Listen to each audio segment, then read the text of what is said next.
ઘાટલોડિયામાં બંધ મકાનમાં ઘરફોડ ચોરીનો ભેદ ઝોન 1 એલસીબીએ ઉકેલી કાઢ્યો છે. પોલીસે 200થી વધુ સીસીટીવી ચેક કરીને ચોરીનો ભેદ ઉકેલીને 38 લાખની ચોરીનો મુદ્દામાલ સાથે એક આરોપીની ધરપકડ કરી છે. આ ટોળકી બાઇક પર ચોરી કરવા રાજસ્થાનથી અમદાવાદ આવીને ચોરીને અંજામ આપતી હતી. ઘાટલોડિયા વિસ્તારમાં આવેલી નિકિતા પાર્ક સોસાયટીમાં મકાન માલિક બહારગામ ગયા હોવાથી મકાન બંધ હતું, ત્યારે આરોપી દિનેશ મીણા તેના મિત્રો કમલેશ કલાસુવા અને ઈશ્વર કલાસુવા સાથે બાઇક પર રેકી કરી રાત્રિના સમયે ઘરના ધાબા ઉપરથી વેન્ટિલેશનની બારીના કાચ ખોલીને ઘરની અંદર પ્રવેશ કરીને સોના ચાંદીના દાગીનાની ચોરી કરી હતી. મકાન માલિકે ઘરે પરત ફરતા ઘરમાંથી દાગીના અને કિંમતી સામાન ચોરી થયાનું ધ્યાન પર આવતા તાત્કાલિક પોલીસ સ્ટેશનમાં ફરિયાદ નોંધાવવામાં આવી હતી. ફરિયાદના આધારે ઝોન 1 એલસીબીની ટીમે 200થી વધુ સીસીટીવી ચેક કર્યા હતા, જેમાં એક આરોપીને ચોરીનો મુદ્દામાલ વેચવા ફરી રહ્યો હોવાની બાતમી મળતા પોલીસે દિનેશ મીણાને ચોરીના મુદ્દામાલ સાથે ઝડપી લીધો હતો. પોલીસ તપાસમાં સામે આવ્યું છે કે પકડાયેલા આરોપી દિનેશ મીણા મૂળ રાજસ્થાનના ડુંગરપુરાના કલાસુવા ગામનો રહેવાસી છે. વોન્ટેડ આરોપી કમલેશ અને ઈશ્વર પણ તે ગામના રહેવાસી છે. આરોપીઓના ગામમાં સરપંચની ચૂંટણી લડી સામા પક્ષના ઉમેદવારને હરાવવા માટે ખર્ચને પહોંચી વળવા માટે આરોપીઓ ચોરી કરવાનું નક્કી કર્યું હતું.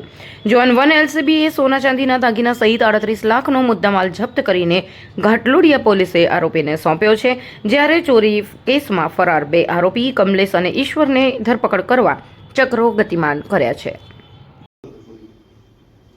અમદાવાદ શહેરના ઘાટલોડિયા પોલીસ સ્ટેશન વિસ્તારમાં આવેલા નિકિતા પાર્ક સોસાયટીમાં એક મકાન 22 જાન્યુઆરીથી લઈ અને 25 જાન્યુઆરી સુધી બંધ હતું. જ્યારે મકાન માલિક પરત આવે છે ત્યારે પોતાના ઘરમાંથી ચોરી થયેલાનું એમના ધ્યાન ઉપર આવે છે. પોલીસ સ્ટેશન આવી ફરિયાદ દાખલ કરવામાં આવે છે. ફરિયાદની ગંભીરતાને લઈ સ્થાનિક પોલીસ સ્ટેશન અને ઝોન 1ની એલસીબીની ટીમ સતત ગુનો ડિટેક્ટ કરવા માટે કાર્યરત હતી. એ દરમિયાન આશરે 200થી પણ વધુ જગ્યાના સીસીટીવી કેમેરાઓ અને ઘણી જગ્યાના સીડીઆર અને ડમ્પ ડેટા ચકાસવામાં આવેલા. ત્યારબાદ હ્યુમન ઇન્ટેલિજન્સના આધારે પણ આ ગુનો શોધી કાઢવા માટેની મહેનત ચાલુ હતી.